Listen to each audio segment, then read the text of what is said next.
Hello and welcome to section 7, part D of SAS programming course. In this one, we continue with the descriptive statistics and data exploration, and we look into examining the relationship between two numerical variables. And first of all, again, scatter plot is a useful tool in examining such relationships. So the plan here is that we are interested in looking into a relationship between yield and nutrient, and we want to do it separately for each location and fertilizer combination. So we are looking at the joint distribution of yield and nutrient in subgroups. And of course, the reason behind there is that we are looking whether or what kind of relationship it is between those two variables. It could be linear or curvilinear or something else.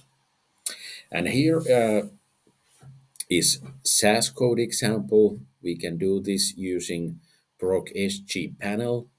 So we are dividing those subgroups into different panels, small plots for each subgroup.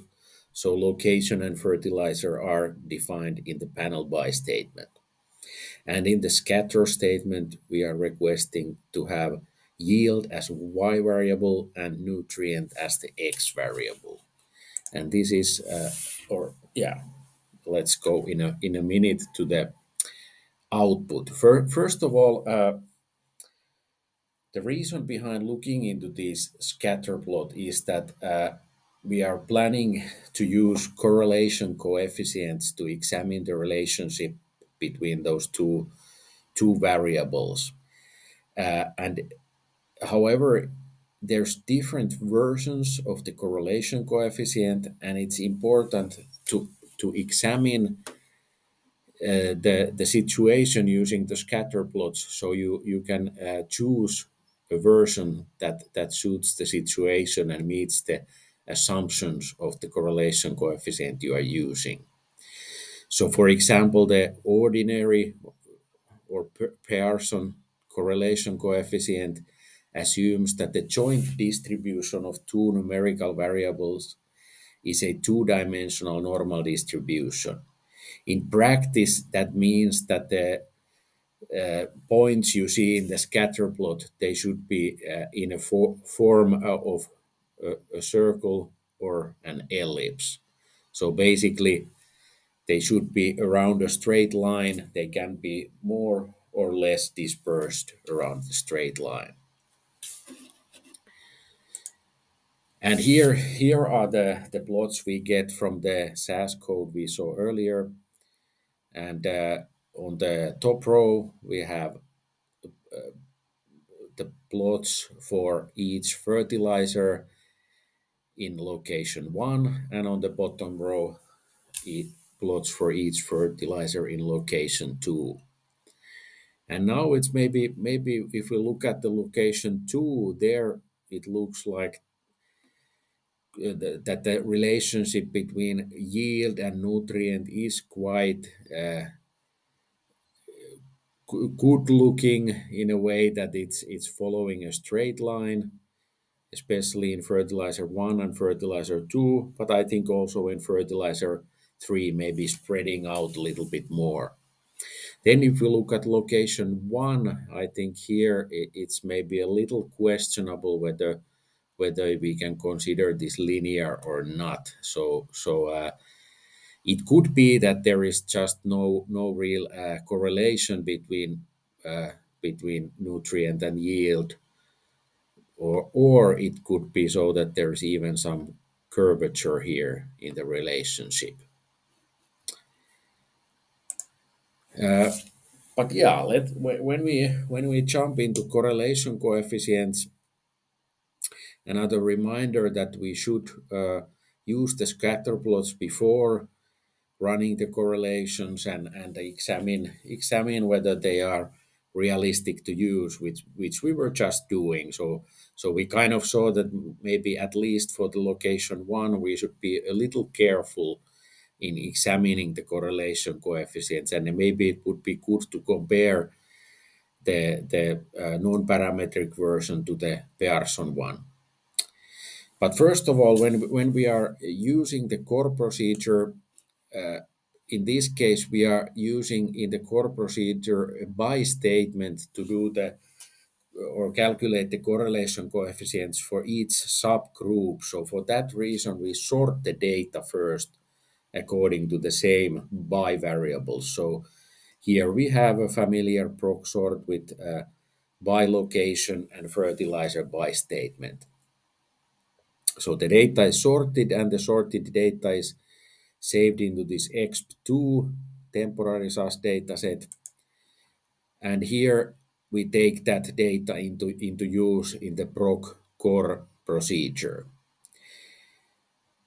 So in this one, we are stating that we want to calculate Pearson and Spearman correlation coefficients. These are keywords to request those two correlation coefficients. There's also other alternatives available in Procore, which you can find more information in the SAS help.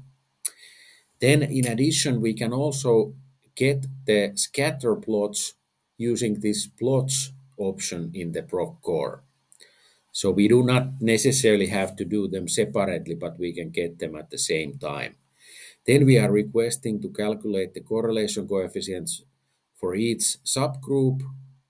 And here in the var statement, we defined that we want to look at the correlation between yield and nutrient. And some more information about these correlation coefficients.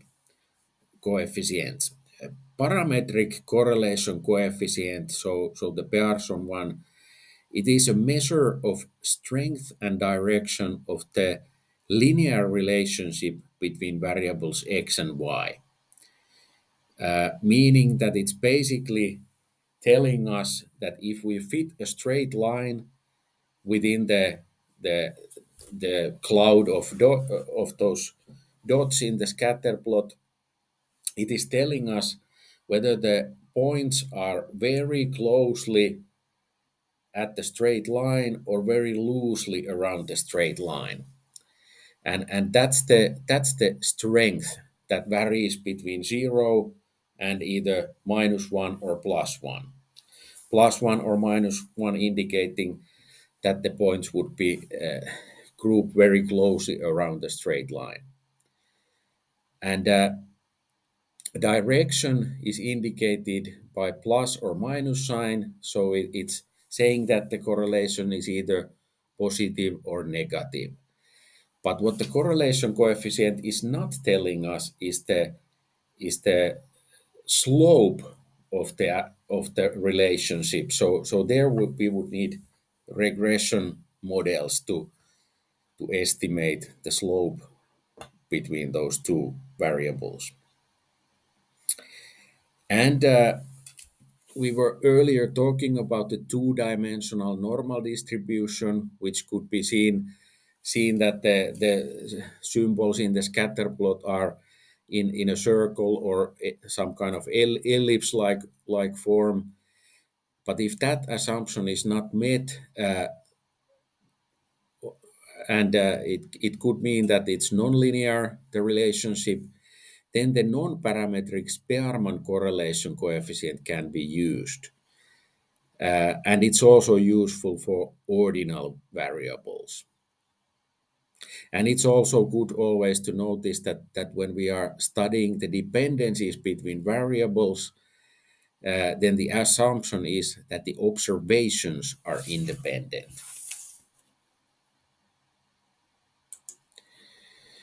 And here is the output of the core procedure. We have just put one of the groups here as an example. And this is from location 2, fertilizer 1. And here, this was one of the cases where it seemed that the straight line relationship is quite good model for this case. And in this table, we have a Pearson correlation coefficient for the situation, and that is minus 0.667. And we have a p-value that's very small, so it's saying that the correlation is statistically significant. So we can make a inference that it's a different from zero. We can that's the conclusion we can make. And if we compare to the Spearman correlation coefficient, that's minus 0.69. So they are actually very close to each other, and I think that's often the case when the assumption of the Pearson one is so well met, then these actually might be quite close to each other. Maybe not always the case, but at least in this case it was so. So we are seeing that there is a negative correlation. So high yield values are in connection with low nutrient values. And also it's a almost 0.7. So it's quite a strong correlation. So closer to 1 than 0 at least. Yeah, and there's a couple of additional pictures. These are from a book. I think I have it in the references, and kind of highlighting a few problems you might end up with these correlations. And these are all cases where correlation coefficient value is about 0.7, but they have different kind of very different situations. And on this page, it's a matter of clustering. So in the first one, it's actually so that there's two separate groups clearly that have this circle-like form here. And if you just draw one straight line through those, you get a correlation coefficient of 0.7, which is not really telling us the truth. So in truth, we would have two groups with almost zero correlation, but this is giving us a wrong idea about the situation. And then this is the opposite, that here is actually we have two different groups here as well, so clustering again. But if we just draw one straight line, we are again getting a correlation of 0.7 and getting a wrong idea, because in reality we have two groups with very strong correlation.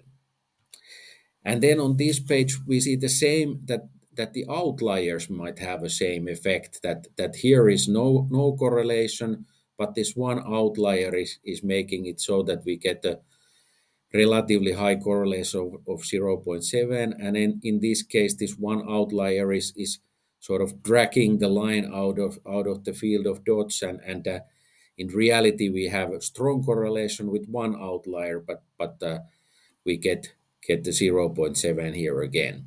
So these are the kind of things you have to be careful when you look at the scatter plots. If there is some grouping meaning a violation of the assumption of independent observations. These are not independent because they are part of two different groups.